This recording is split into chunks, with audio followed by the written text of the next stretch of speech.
My name is Christine, and I'm the RV mama of 4. My goal is to equip, empower, and educate women and moms that want to venture out into this big, beautiful world of ours in an RV, so you can make memories 1 mile at a time. I want to help you gain the confidence, skills, and knowledge you need to RV solo or with your kids. So much of RVing on your own comes down to mindset. Many women hesitate to follow their dreams because it leaves them vulnerable to failure or risk. But by taking risk, you are one step closer to overcoming your fears. You can dream of making memories RVing, or you can put together a plan and take action. The worst that can happen is something may go wrong, but you'll learn from it and grow stronger in your resolve to try something outside of your comfort zone. Don't let life pass you by worrying about what could go wrong. Do everything you can to live the life you want each day. You too can RV alone or with your kids.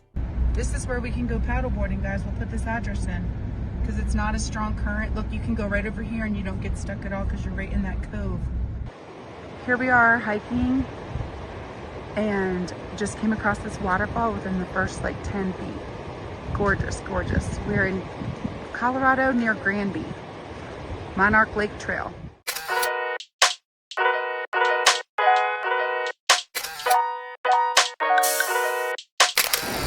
Here we are. Here's Dylan. He's always taking photos. We're about ready to cross this bridge. We've been walking several miles. We're taking the trail that goes pretty far. We've heard between 5 to 6 miles.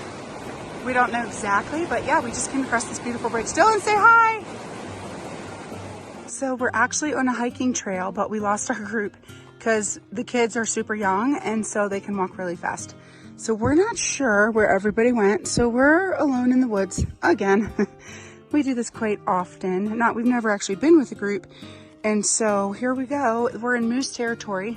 So that's our only concern because normally I take bear spray with me, but that's in my other RV. We left in such a hurry this time when we found out our other RV was broken that I had a bent axle that we literally just threw in some sleeping bags and food and off we went in the new RV. That was not the way I anticipated breaking it in, but that's the way life goes sometimes. So now we are just in the forest. This is like a 4-mile hike. We're not sure how many miles we've been because there's no mile markers, but apparently it leads back to the truck eventually. So the kids are hoping to see moose and I'm kind of hoping not to because we were actually charged by moose, Amanda and I, in the Rocky Mountain National Park. And we're about 15 minutes from there right now. And we were on the family trail when it happened, minding our own business with the other 15 people. And the mama and the baby were kind of nearby and they just charged us. So that's always a concern out here and something that they will tell you that to be aware of. So I keep telling the kids we should probably stop and wait up for the group, but they kind of like to charge ahead and keep going. So we'll see where this leads us.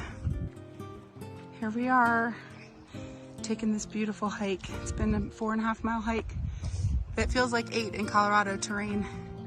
Up these mountains and down and over rocks. But we're almost there, half a mile to go. And then I'm going paddleboarding. We made it. We actually been hiking between 6 to 7 miles. We're not exactly sure because we did 2 different trails. And so it has been a long hike in Colorado style where it's over water and trees and up rocks. And I am so proud of these boys. One is tired and he just walked out of the video, but I am so proud of them. It was the longest hike that we've ever done. And Colorado is not easy terrain to hike in, but we made it. Never so excited to see our truck than after a 7-mile hike. Could have been 9 miles. We know it was at least 7. It was about 3.5 hours or more. It was long, but it was a lot of fun. But there's our truck and we are glad to have found it.